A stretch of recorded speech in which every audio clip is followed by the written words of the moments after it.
전두환을 타도하자. 지난 5월 17일 광주 금남로에선 80년 5월을 재현한 거리극이 펼쳐졌다. 신군부의 권력 찬탈 음모에 맞서 거리로 나온 시민들. 민주화의 열망으로 뒤덮였던 열흘간의 항쟁. 계엄군의 집단 발포는 귀한 목숨을 앗아갔다.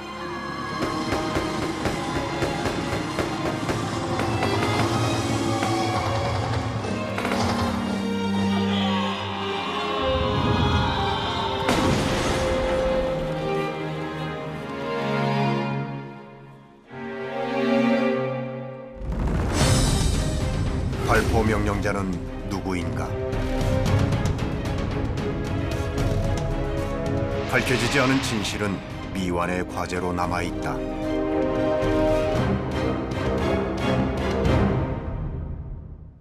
지난 5월 10일 제가 직접 보고 5.18 민주화 운동의 또 다른 목격자 고 안병화 치안감 유가족의 기자회견이 열렸다.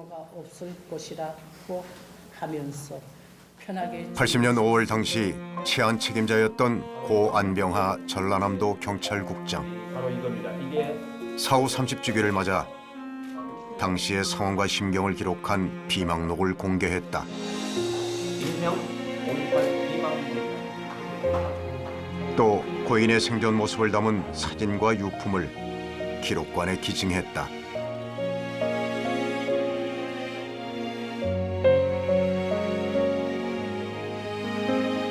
(80년 5월의) 이야기를 아무도 모르게 쓰기 시작했습니다. 마무리는 짓지는 못했지만 그 기록을 남기고 싶어 하셨습니다. 나는 전남 경찰국 직원들과 최선을 다했으나 광주에 많은 희생자가 발생한 것에 대해 마음이 아프고 죄송스럽다. 공개된 비망록에는 절대 희생자가 발생하지 않도록 일반 시민의 피해가 없도록 하는 등의 데모 제지에 임하는 경찰의 방침이 적혀 있었다. 대규모 유혈 사태가 일어난 원인을 신군부의 과격한 진압과 악성 유언비어 유포, 김대중 씨의 구속 때문으로 지목한 메모도 발견됐다. 이처럼 상부의 뜻을 거역했다는 이유로 무능한 경찰로 낙인 찍힌 고 안병화 경찰국장. 시민의 안전을 지킨 그의 행동은 발포 명령을 은폐한 신군부와 비교되며 최근 큰 주목을 받고 있다. 그거는 총기를 들고 일어난 하나의 그 활동이야.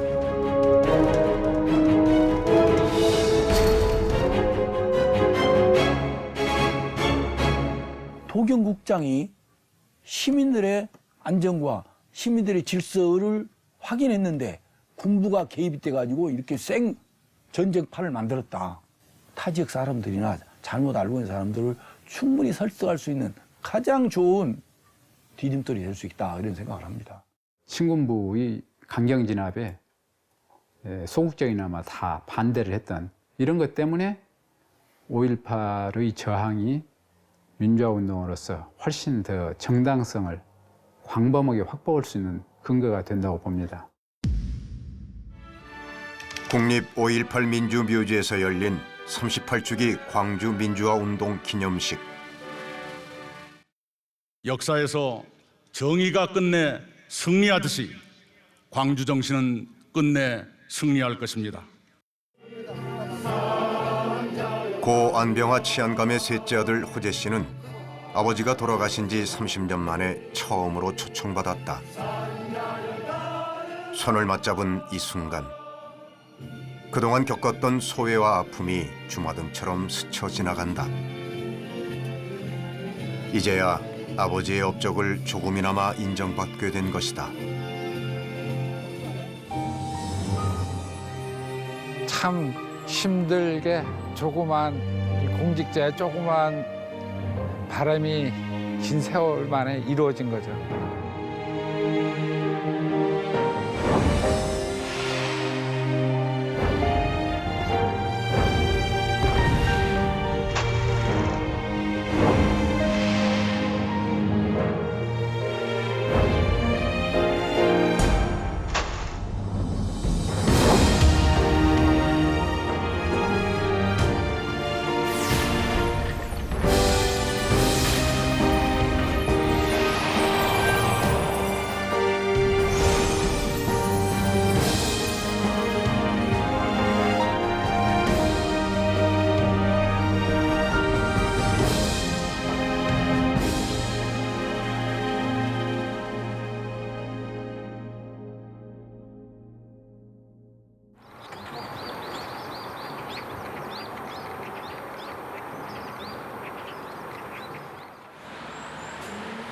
서울시 용산구 후암동. 이른 아침 고 안병화 치안감의 셋째 아들 안호재 씨가 길을 나섰다. 남산 아래 오밀조밀한 주택가. 이곳에 어머니가 살고 계신다.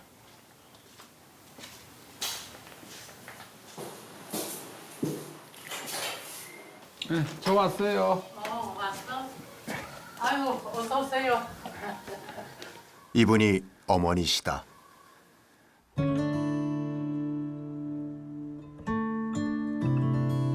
올해로 86이 된 전인순 씨.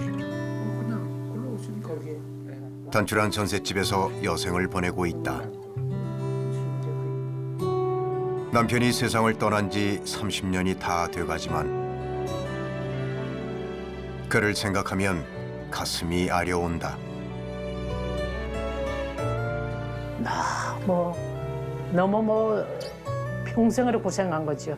전방 생활에 전쟁 때 그렇게 겪고 또 강주 와서도 본인이 아주 잘못했으면 또 그거 안 돼.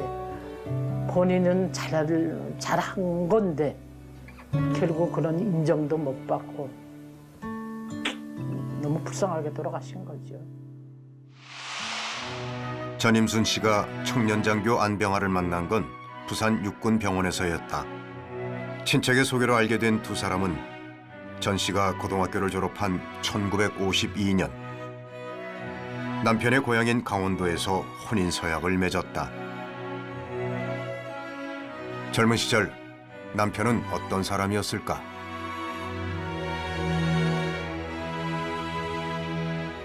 보통 부지런한 게 아니에요.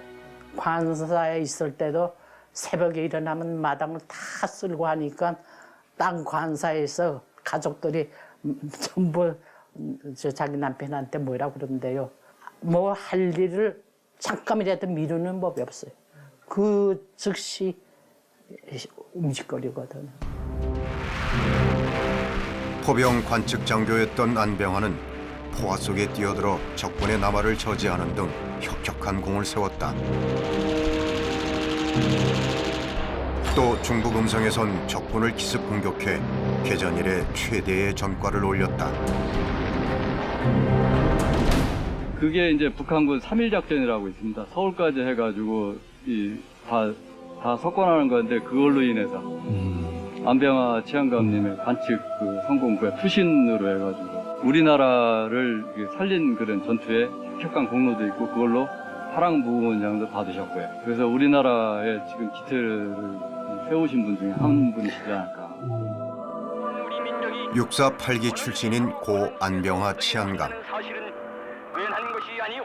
김종필, 김형우, 오치성, 이희성, 진종채 등 5.16 쿠데타의 주역이자 신군부의 핵심 세력이 동기생들이다. 그 또한 정치 참여를 권유받았지만 단호하게 뿌리쳤다. 그때 6사람이 왔더라고요. 길재원이, 오치성이니, 그 다음에 그거 한 사람들이 6명이 와서 옛날에 최고회인가 있잖아요. 거기에 가서 일을 하자고 그러더라고. 그런데 군인이 무슨 정치하느냐고 딱 거절하더라고. 1962년 중령으로 전역한 안병화는 경찰 총경으로 특채됐다. 1968년엔 서귀포 간첩선 사건의 육상작전을 지휘해 북한군을 괴멸시키고 공작선을 납포하는 전과를 올렸다. 게릴라전을 획책하고 있다는 점. 우리의 대간첩 기동 타격대는 14명의 북한군의 특공대를 모두 사살하고 2명은 생포했습니다. 곧이어 경무관으로 승진해 강원도와 경기도 경찰국장에 이어 1979년 2월 20일 전라남도 경찰국장으로 발령받았다. 광주로 오게 된 배경에는 드라마 같은 우연이 숨어 있었다. 알고 보니 압력과 청탁이 줄을 잇자 내무부 장관이 발령지를 서로 뒤섞어 놓은 것이다. 내가 전남 경찰국장으로 갔더라면 어찌 되었을까? 한순간이 운명을 바꾼 것이다.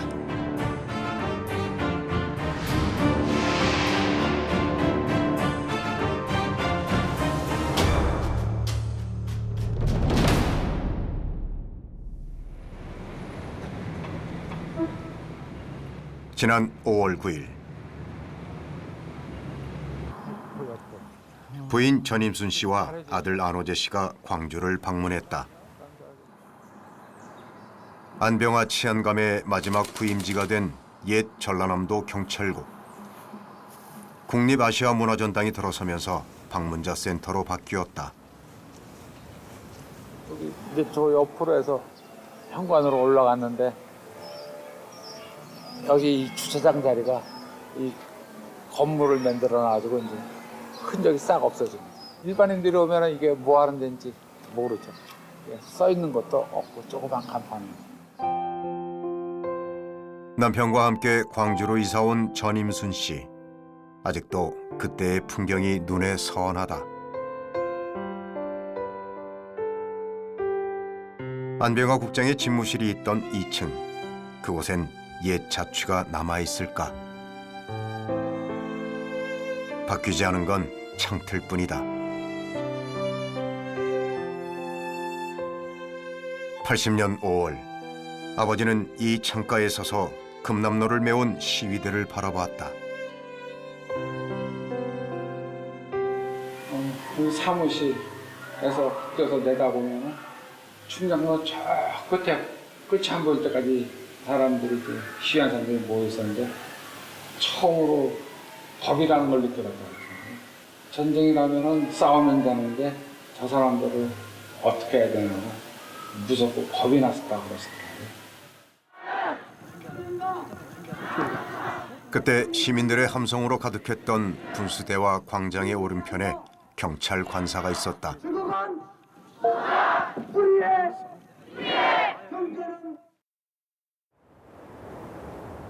당시 아버지가 출퇴근하던 길을 잠시 거닐어 본다. 정비계가 있었고 이쪽에 첫 번째 집이 도지사 관사.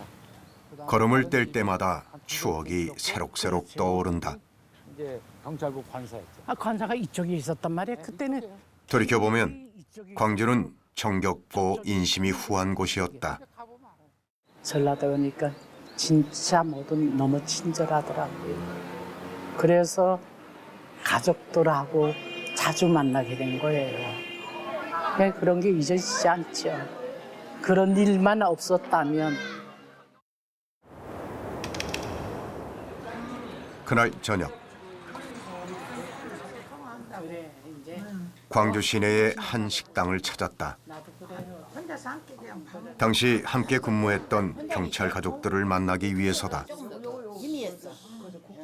이들과는 오랜 세월 한 가족처럼 지낸 사이다.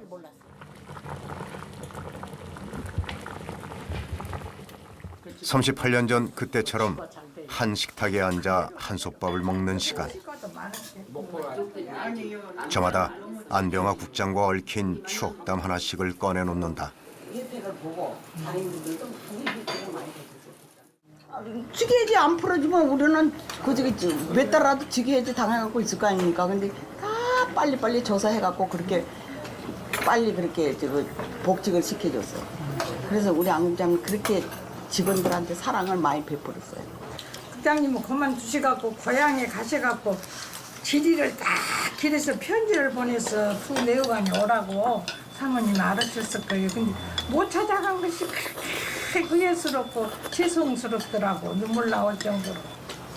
하여튼 자상스러웠어. 하여튼 직원들한테는 그 이상 잘하실 수가 없었어요. 하여튼 입 달린 사람은 다 말했거든요.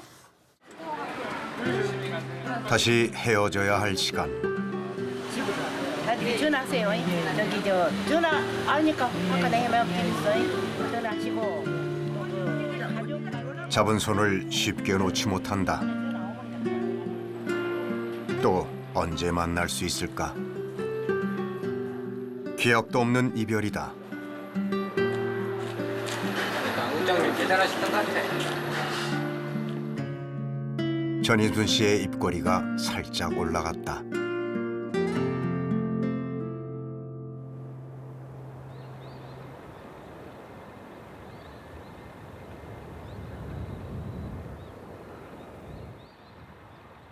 다음 날 아침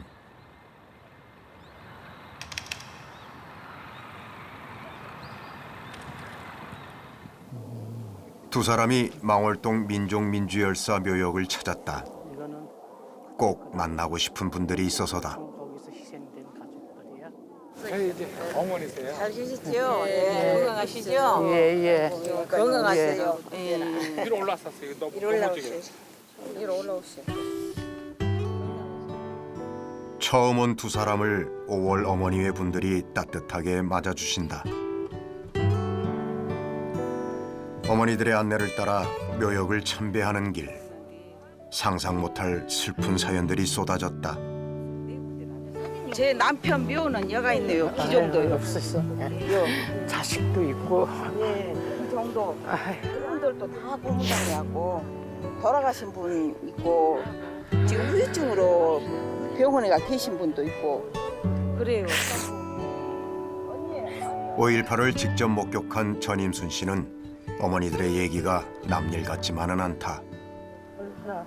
얼마나 마음이 아파. 아이고 공습이 됐다는데 총을 맞아가지고 이 얼굴이 한쪽이 없어져 버렸어요. 세상에.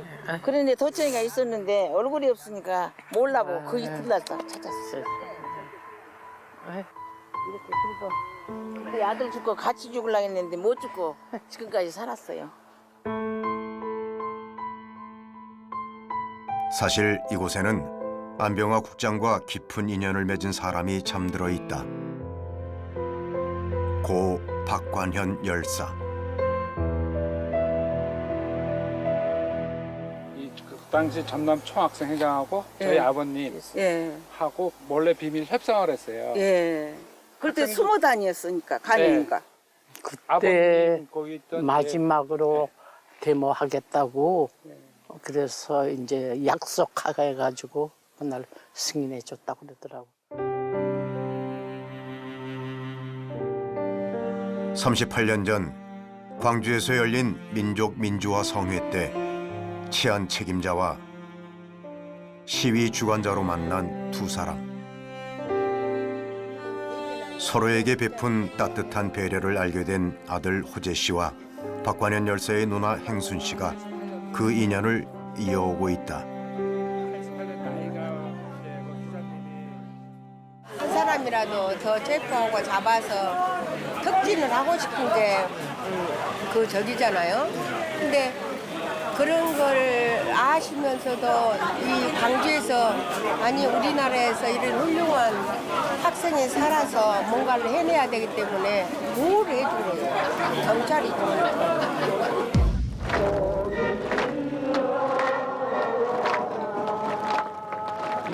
80년 5월 14일부터 16일까지 열린 민족민주화 성회. 학생들은 구호를 외치거나 선전물을 뿌리면서 시민들의 참여를 호소했고 군부 퇴진을 요구했다. 16일에는 횃불 시위가 예정됐는데 이때 박관현 회장이 안병화 국장을 찾아갔다. 제가 안병화 선생한테 인터뷰를 할 적에 직접 들은 얘기입니다. 민족민주화 대성회라는 그 집회의 이름까지도 기억을 하고 있더라고요. 그때 박관현이를 만났다. 특히 횃불 시위 때 횃불 시위를 한다고 해서 이건 조금 도가 지나친데 라는 그런 생각을 했지만은 자 그러면은 아무 문제가 없이 끝내겠다라고 이렇게 박관현 전남대 총학생회장이 얘기를 해서 그래 너희들을 믿겠다. 야간 횃불 시위에는 시민, 학생 등 수만 명이 참가했다. 두 갈래 길로 행진하며 구호를 외치거나 노래를 불렀다. 5.16 쿠데타 화형식이 열릴 정도로 분위기는 뜨거웠다.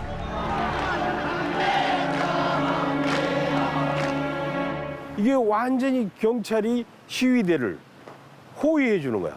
이렇게 에스코트를 해줘. 한 길로 쭉 따라가면서 양쪽으로. 그래서 그러한 소위 분위기였기 때문에 우리도 굉장히 의외였어요. 경찰의 그런 분위기는 의외였고. 금남로를 이제 가는데 경찰 병력들은 그 인도 있는데, 예? 인도로 못 튀어나가게 양쪽으로 도로 가에서 함께 서서 같이 촛불 시위를 같이 했어요. 이날 횃불 집회는 5.18의 발화점이 됐다. 박관현 회장은 명연설로 민주화의 열망에 불을 지폈다.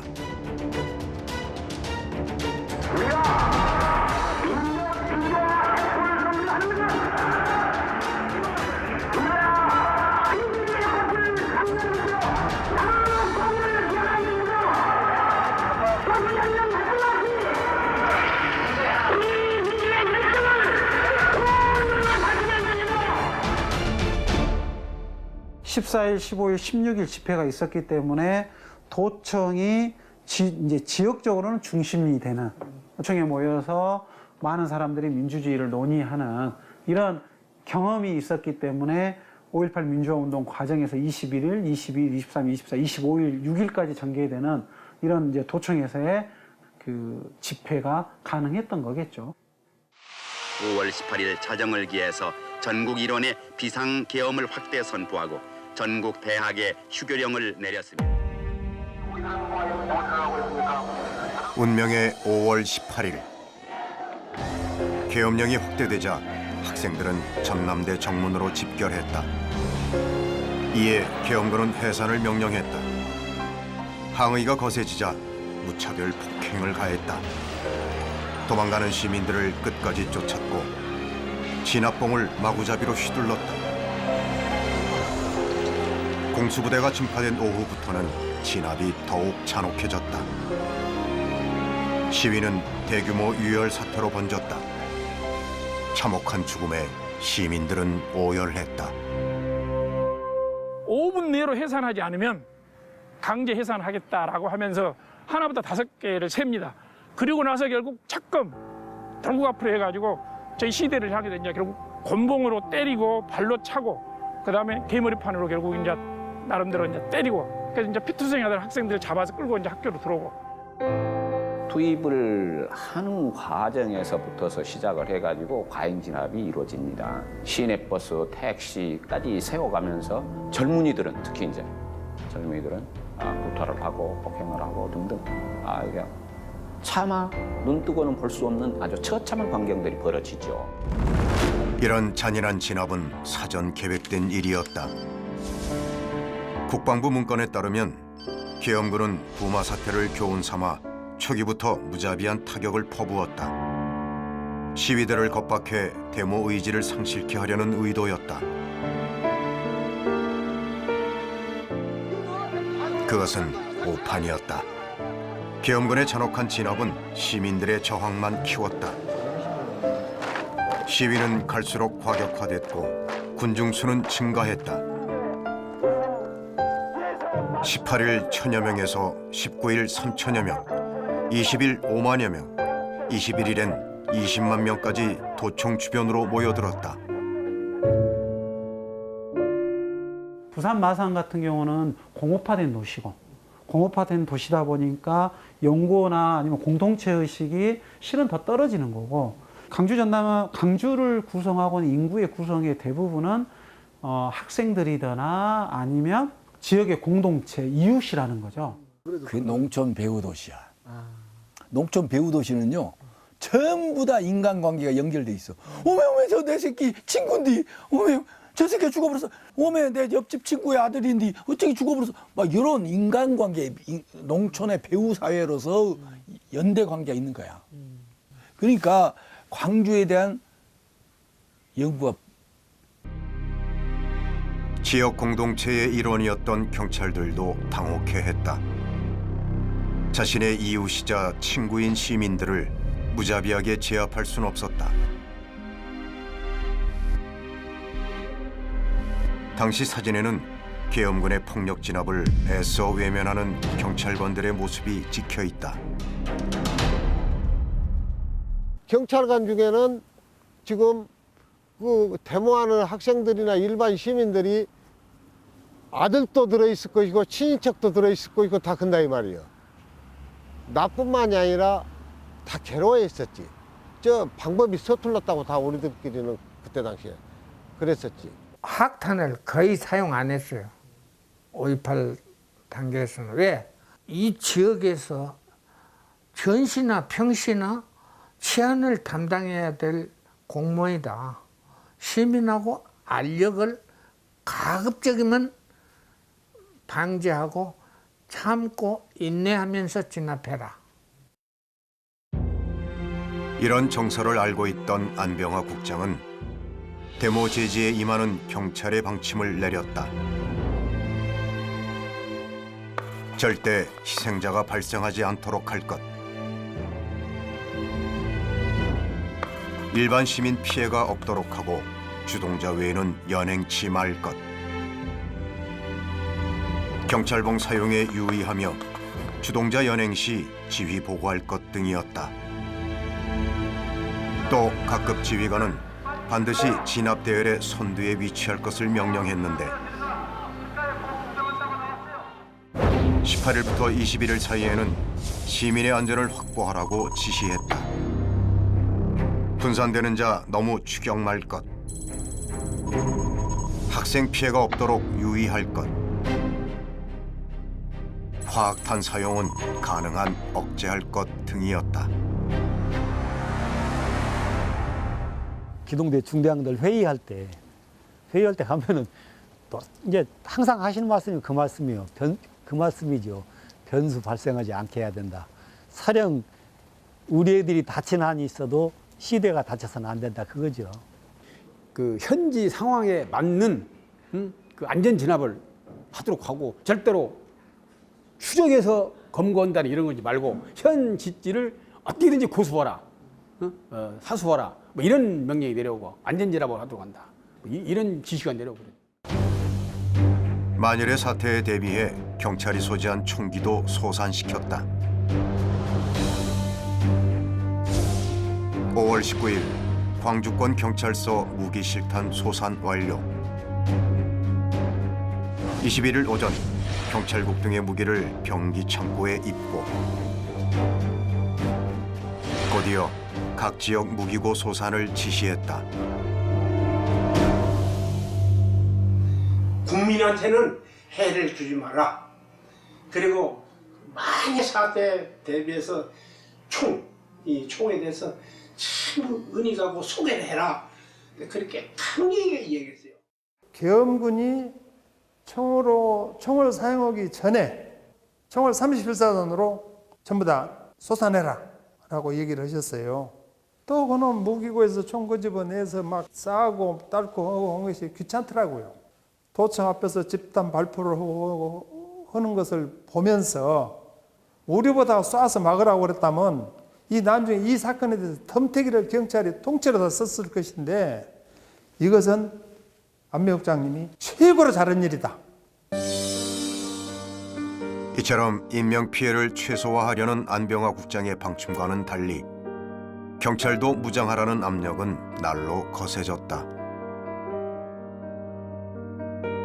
김종환 내무부 장관이 경찰이 강력하게 보다 적극적으로 수습하라고 불효령인데 경찰이 어떻게 시민을 향해 발포할 수 있겠냐면서 차라리 죽고 싶은 심정이라고 했습니다.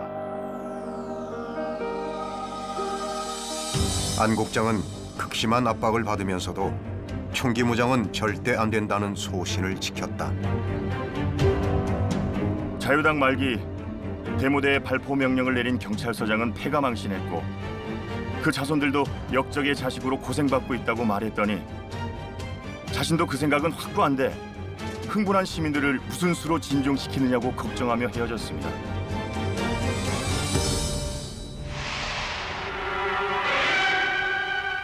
지난 4월 19일 평화적인 학생 4.19 혁명 당시 시민에게 총을 겨눴던 경찰의 비극적 결말을 마음에 새기고 있었던 것이다. 명령자 6명에 대한 첫 공판이 재판부에서는 각 증인들과 피고들을 데리고 정문의 정문에서 효자동 종점에 이르는 구역, 즉 4.19 당시 요란한 총소리와 함께 수많은 학도들이 쓰러지기 시작한 것을 검증했습니다.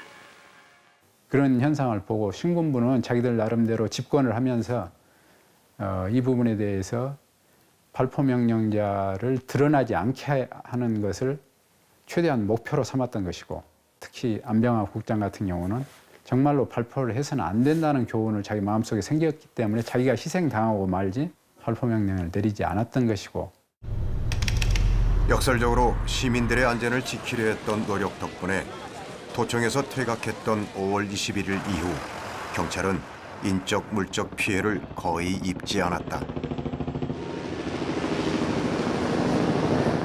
그 사망자까지도 보지, 도청 바로 뒷골목에. 거기에서 무슨 정신으로 뛰었어요.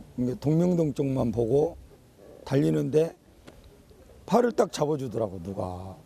너 자네 경찰관이지, 정경이지? 그러면서 들어오라는 거예요. 팔 잡아서. 더 이상 가지 말고 우리 집에 있다 가라고. 경찰이 시위를 막 그 과잉 진압했으면 주민들이 그렇게 했어요. 밥도 안 해주고 뭐 잠도 안 재고 그냥. 그래갖고 우리 애들도 아마 희생 당했을지도 모르지요. 거리 헤매다가. 근데 나중에 보니까 한 사람 희생 없이 다 원대 복귀했어요, 저희 부대도. 또 한 번 위기가 찾아왔다. 상무 충정작전 개시를 앞둔 5월 25일. 광주 상무대 전교사에서 대통령이 주재하는 대책회의가 열렸다. 이날 경찰에게 무장하란 명령을 내린 것이다. 이희성 대장이 경찰이 무장을 하고 도청을 접수하라고 지시했습니다. 그러자 안 국장님이 경찰은 시민군의 형제, 가족, 이웃도 있는데 경찰이 무기를 사용해 진압할 수 없다고 항변했습니다. 이희성 대장이 저런 사람이 전남치안을 맡고 있는 경찰국장인가 하고 면박을 줬다고 말하는 걸 들었습니다. 이날 운명을 직감한 안병화 국장은 긴 한숨을 내쉬었다고 한다. 고개 툭 떨어뜨렸으면서 군 출신인 내가 뭐가 아쉬워서 김대중 정부에 그럴 거라고, 참 야속하다고 웃으면서 냉소적으로 말씀하시는 걸 제가 옆에서 들었을 때 그 점에 참 눈시울이 붉어지더라고요. 그 목소리 저만 들었습니다. 명령을 거부한 대가는 컸다. 다음 날 치안본부로 압송된 안병화 국장은 보안사에 끌려가 8해 동안 혹독한 신문을 받았다. 그런 후 반강제로 사표를 제출했고 뜻을 함께했던 간부들 중 1명이 파면, 11명이 직위 해제됐다. 사람은 누구든지 위기의 순간에 단 1초라도 더 살고 싶어 하거든요. 그 선택을 하신 거죠. 5.18 때 결정을 내려서 자기가 미리 그 모든 일을 이제 감당하시겠다, 그렇게 되신 거예요.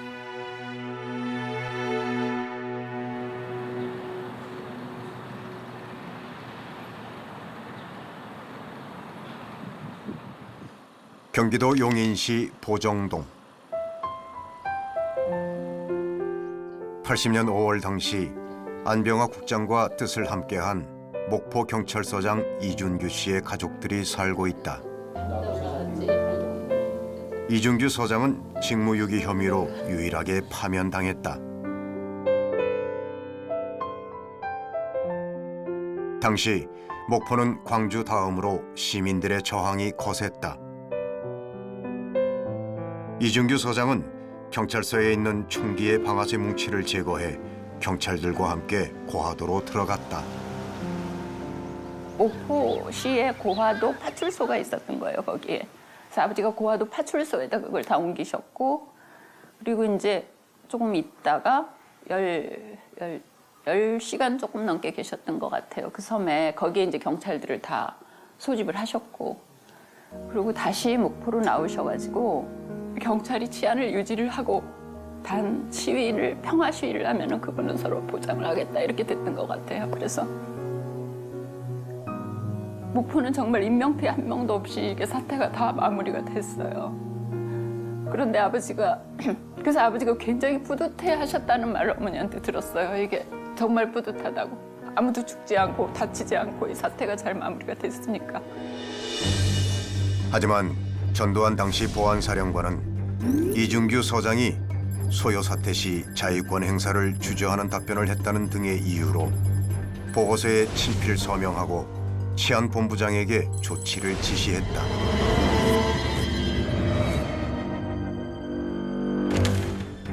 이후 보안사에 끌려간 이준규 서장은 무려 90일 동안 취조를 받았다.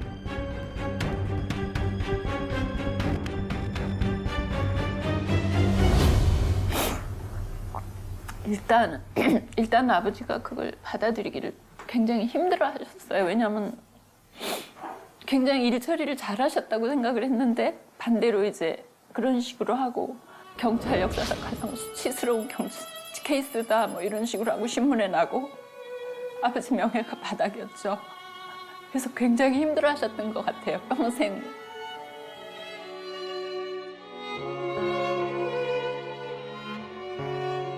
한 많은 세월을 살아온 가족들은 억울한 누명을 쓴 아버지를 떠올리며 하염없이 눈물을 흘렸다.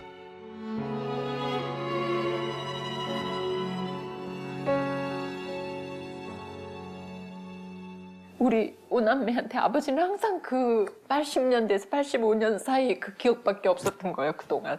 그러니까 아버지를 생각하면 항상 가슴이 아프고. 그래서 눈물 나오고 묻어두고 싶고. 그래서 이제 아버지를 여기서 해방시켜드려야 될 것 같아요. 80년도 이전에 그래도 행복하셨던 아버지, 또 우리랑 즐거운 시간을 보내셨던 아버지로 기억을 하고 싶어요. 그러려면 이제 아버지가 명예회복이 일단은 되셔야 될 것 같고.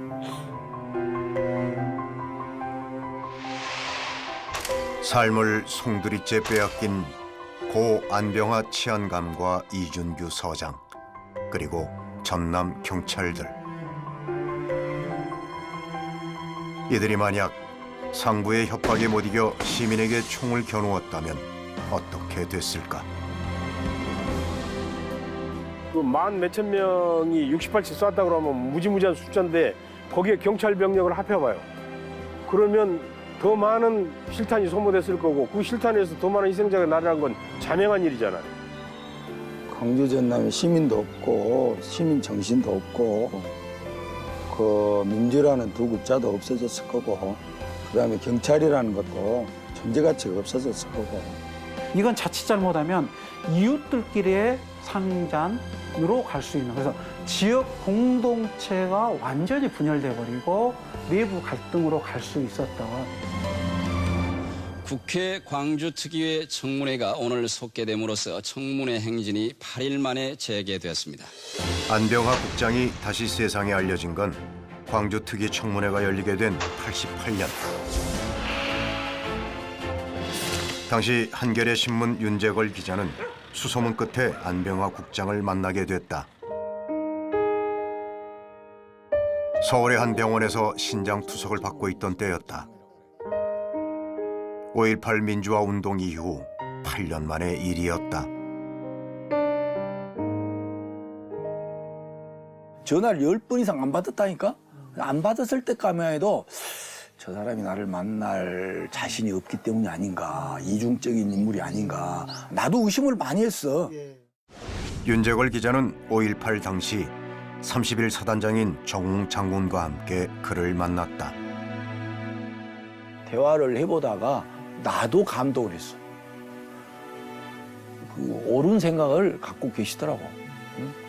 지금까지는 아무 문제가 없었다. 시민적 양식으로 다 따르렀다. 군부가 쓸 수 없는 공수부대를 투입함으로써 광주 시민들에게 분노를 안겨주고 이 광주 시민들의 분위기를 깨가지고 이런 사태가 발생했다는 확신을 갖고 하시더라고. 5.18 민주화 운동 기록관. 당시 광주일보 취재기자였던 나이갑 관장도 1988년 7월 13일 안병화 국장과 긴 인터뷰를 했다. 그만합시다. 하는 말씀을 15번 이상을 한 거예요. 피곤하니까. 그래서 저는 거기서 이렇게 생각을 했습니다. 아, 이분이 5.18병을 얻어갖고 이렇게 고생을 하시고 계시구나 라는 그런 생각을 했습니다. 당시 예향 잡지를 보면 안 국장은 발포 명령을 거부했던 자신의 선택이 틀리지 않았음을 강조했다. 경찰이 무장을 해 광주에 진입했더라면 성공도 못하고 경찰 가족들만 희생당했을 거예요. 시민들이 가만히 놔두었겠어요? 그때 경찰이 협조를 안 한 게 참 다행이었다고 생각됩니다. 그가 유언처럼 남긴 말은 전라도 사람들은 나를 어떻게 생각하고 있던가요? 였다.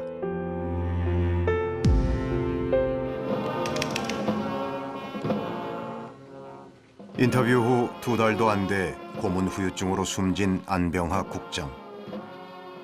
문민정부가 들어선 1993년 5.18 피해자로 인정받았고 2005년에서야 현충원에 안장됐다.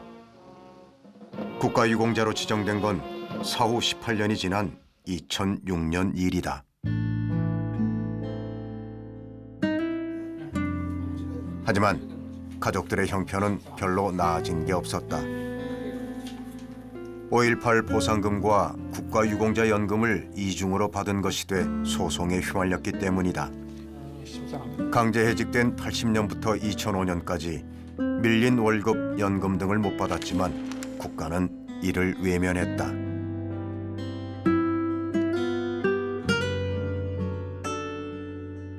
지금까지 지출한 탄원서만 수백 장. 별 소용없었다. 올 초에는 광주시로부터 체납 처분서를 받았다. 우리한테 큰 이익은 못 주도록 피해는 주지 말아야 되는데 그 다른 이제 공직자가 당하면은 다 피해만 보게 법적으로 돼 있으니 그건 큰 모순이죠. 너무 나는 자식들한테 항상 미안한 것밖에 없어요. 너무도 고생시켰기 때문에 부모의 덕으로 그렇게 고생한 거죠. 아버지를 잘 만난 게 아니라 아버지로 인해서 너무도 고생 많이 했어요.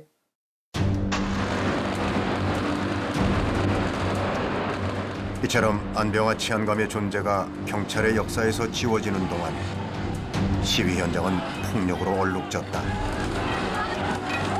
거리는 최루탄과 화염병으로 어지러웠고 쇠파이프와 방패는 살인 무기로 변했다. 특히 백골단은 계엄군의 잔혹한 진압을 답습했다.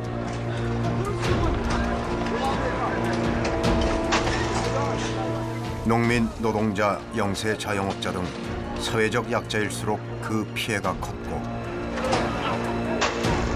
헌법적 기본권을 박탈당한 시민들은 법의 경계를 넘나드는 강력한 저항으로 맞섰다.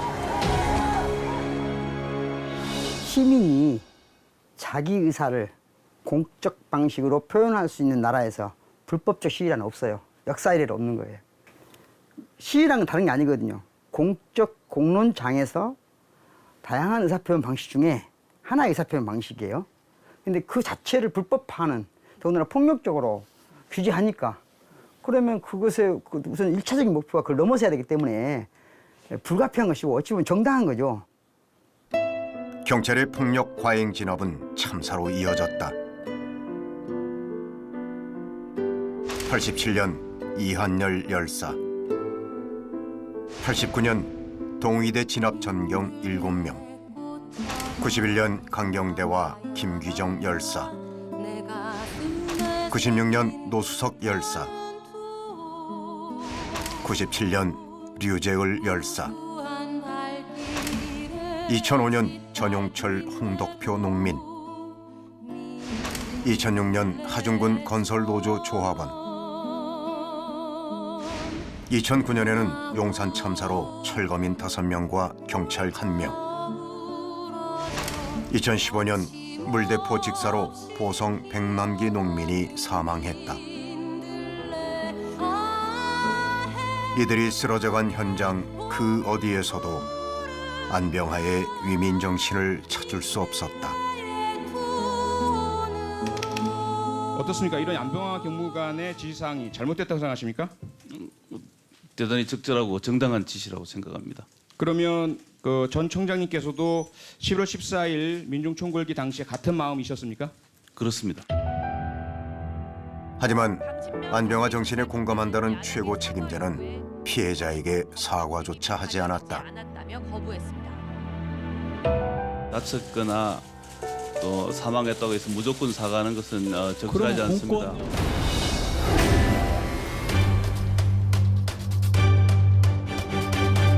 국가 공권력이라는 상대적 우위에 있는 존재가 이 상황을 최대한 전략적으로 접근하고 평화적으로 이끌어내 가서 불상사 없이 누구도 다치지 않고 그러한 사회적인 갈등의 상황들을 해결해 나가는지 그런 노력을 해왔더라면 35년이 지난 2015년에는 결코 그런 불상사가 있지 않았겠죠. 80년과 시위진업 문화가 뭐가 바뀐 거 있냐고 내가 볼 때. 오히려 더 현대화된 장비를 가지고 국민을 탄압의 대상으로 보고 더 악독하게 진압하는 것은 그런 진압 방식은 이제 지양해야 되죠.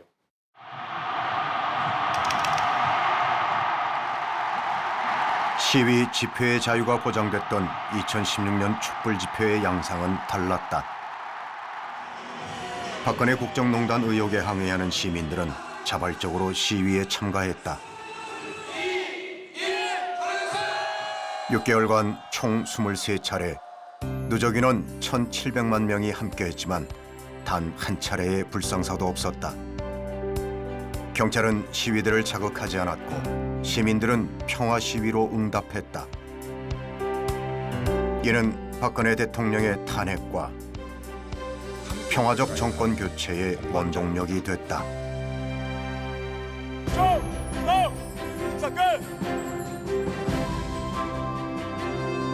촛불혁명으로 탄생한 문재인 정부는 경찰 개혁을 천명했다. 지난 3월 국민의 경찰 합동 임용식에선 민주인권경찰의 롤모델로 고 안병하 치안감을 호명했다. 5.18 광주민주화운동 당시 경무관으로서 전라남도 경찰국장이었던 안 치안감은 신군부의 발포 명령을 거부했습니다. 그는 정의로운 경찰의 표상이 되었습니다. 그가 있어 30년 전 광주 시민도 민주주의도 외롭지 않았습니다.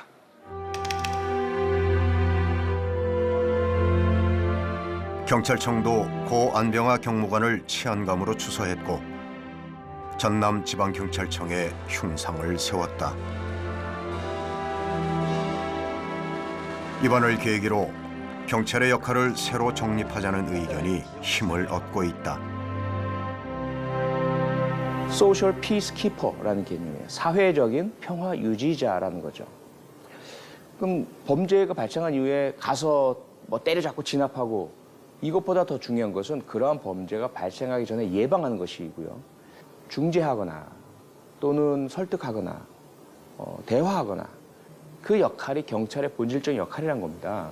그런 의미에서 봤을 때 이제 21세기에 비로소 세계 경찰학자들이 동의하고 있는 개념을 고 안병하 전남 도경국장은 1980년에 이미 실행을 하고 계셨다는 거예요. 80년 5월 당시 무고하게 희생당한 경찰관들도 재조명되고 있다. 지난 5월 14일 서울 국립현충원에선 고 안병하 치안감과 한평경찰서 소속 4명의 경찰관들을 위한 추모제가 열렸다.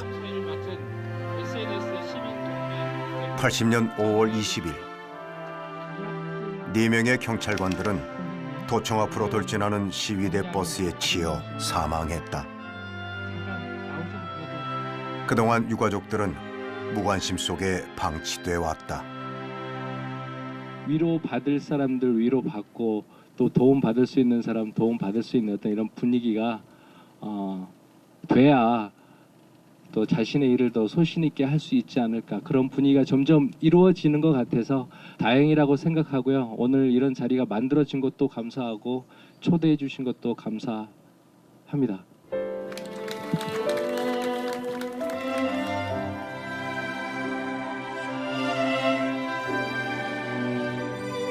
또 이날 추모제에는 38년 만에 처음으로 경찰 최고위급인 민감용 당시 경찰청 차장이 참석해 고인들의 재단에 분향하고 유가족들을 안아주었다.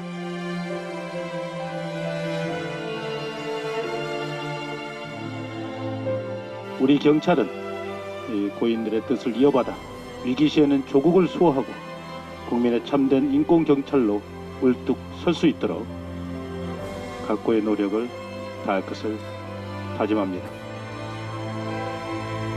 고 안병화 치안감의 부인 전임순 씨도 남편을 대신해 38년 만에 유가족 한 명 한 명을 위로해 주었다.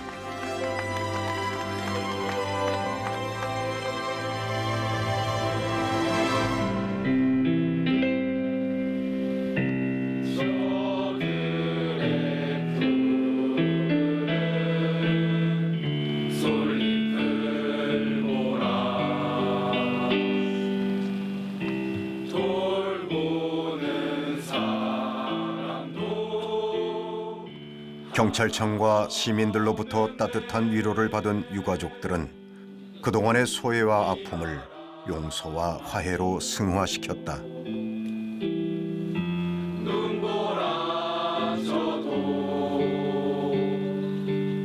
저희 아버지들을 이렇게 만들었다 생각해 본 적 없습니다. 5월 단체와 화해할 일 없습니다. 무슨 말이냐? 함께 아픈 사람들입니다.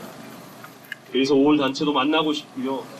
함께 이 아픔을 치료하며 치유하며 갔으면 좋겠습니다.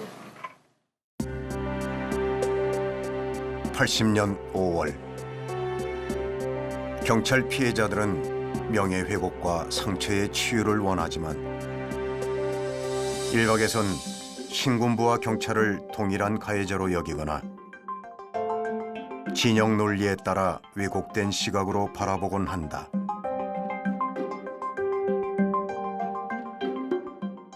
항쟁의 진실이 다 알려지지 않다 보니까 자기들이 보고 싶은, 자기들이 알고 있는 수준에서 다 이제 일반화 시키는 거죠. 그래서 경찰이나 군대나 군인이나 공권력의 주체라는 건 비슷한 거고 그들이 했던 건 똑같이 시진압했던 거 아니냐라는 생각. 최근에 이르기 전까지 안병화는 불편한 존재예요.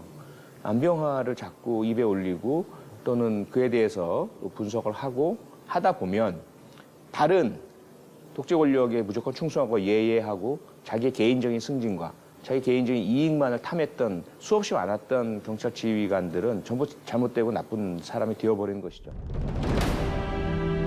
이들의 명예를 회복하고 역사를 바로 세우기 위해선 아직 밝혀내지 못한 5.18 진상규명과 함께 발포 명령자와 부역자들에 대한 엄중한 심판이 선행돼야 한다는 의견이다.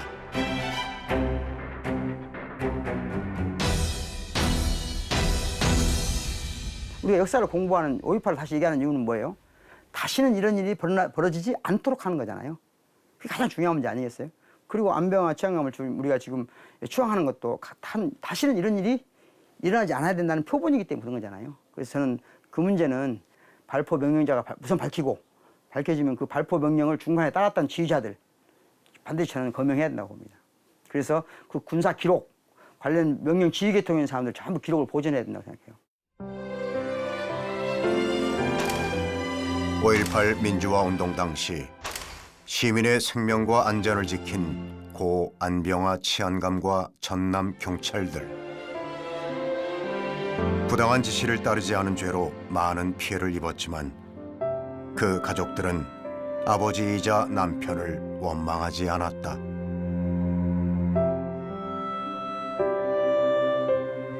참 올바른 정신을 가졌다는 것이 지금은 요새는 내 마음속으로 참 자랑스럽고 너무나 잘했다 싶은 생각이 들고. 저희는 아버지를 부끄럽게 생각한 적은 한 번도 없거든요. 근데 만약에 아버지가 그때 상부 지시를 따라서 강경대응을 하고 거기서 유혈 사태가 일어났었다면 저희가 평생 마음이 편치 않고 부담을 안고 살았을 것 같아요. 어제의 역사는 그들 삶을 비극으로 기록했을지라도 오늘의 평가는 다르다.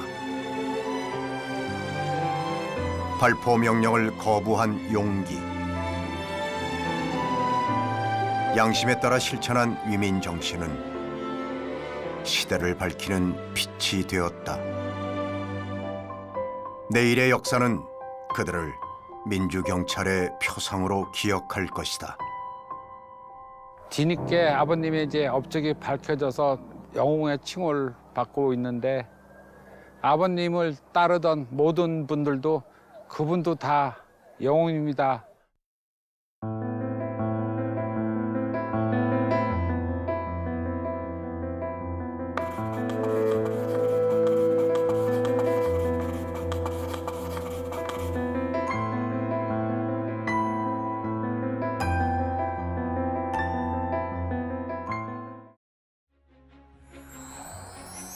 (2018년 8월에) 방영한 KBC 특집 다큐멘터리 민주경찰 안병하. 그로부터 4년이 지났습니다. 방영 이후 우리 사회엔 어떤 변화들이 있었을까요? 2020년 5월 다큐멘터리 방영 후 뜻있는 시민들이 성금을 모아 안병하 평전을 출간했습니다.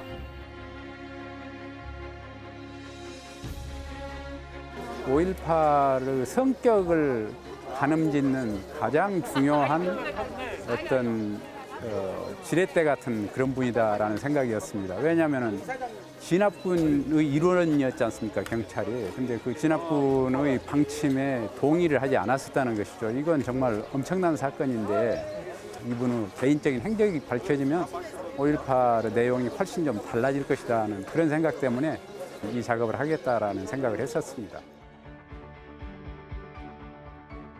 안병하 편전은 경찰의 시각에서 5.18을 새롭게 조명했습니다. 특히 풍부한 자료와 증언을 바탕으로 전두환 회고록의 상당 부분이 거짓임을 밝혀 화제를 모았습니다. 몇 년 전까지는 생각도 못했던 일이 생겼습니다. 근데 도움을 주신 모든 분께 진심으로 유족을 대표해서 감사 인사드립니다. 그때는 자기 어떤 거를 바라지도 않은 것 같아. 다만 이제 그때 돌아가시다. 먼 훗날 역사가 말해줄 것이다. 그 한마디 뿐이었다. 지난해 8월 33년 만에 처음으로 안병하 치안감의 추모식이 광주에서 열렸습니다. 추모식은 옛 전남경찰국 집무실 앞 5.18 민주광장에서 진행됐고 광주 시민이라면 누구나 추모할 수 있게 분향소를 따로 마련했습니다.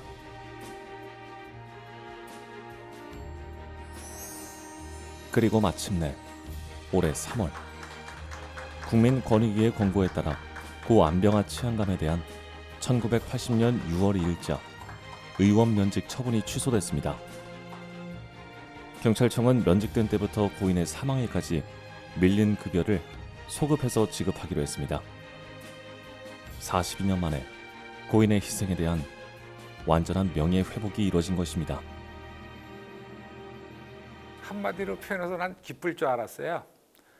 막상 딱 이제 경찰청에서 연락을 받고 하니까는 그냥 씁쓸하더라고요. 이걸 왜 경찰청이 안 해줬을까? 꼭 국민권익위원회가 개입해야 되나? 그래 다만 인정해 준다는 거 그것만이 고마우니까 좀 마음의 위로는 됐죠. 고 이준규 목포경찰서장 역시 최근에 명예를 회복했습니다. 2019년엔 신군부의 강경진압 명령 거부에 따른 내란 음모죄에 대한 재심에서 무죄를 선고받은 데에 이어 2021년엔 경무관으로 1계급 특진하고 현충원으로 이장됐습니다. 아버지가 혼자 겪으셨을 그런 외로움, 저희가 너무 어려서 이해해드리지 못했던 것에 대한 미안한 마음을 이제 조금은 덜 수 있을 것 같습니다. 80년 5월 그곳엔 시민의 희생을 줄이기 위해 고초를 겪은 경찰들이 더 존재했습니다. 우리는 그들이 무엇을 지키기 위해 희생했는지, 세상을 떠나는 날까지 어떤 소신으로 버텼는지 꼭 오랜 시간 동안 기억해야 할 것입니다. 그 당시 부친의 뜻을 따라서 무조건적으로 따른 경찰 참모분들이 있어요. 사진에 사표를 썼다는데 해직당하신 분들이거든요. 그분들 명예 회복되는데 시발점이 됐습니다.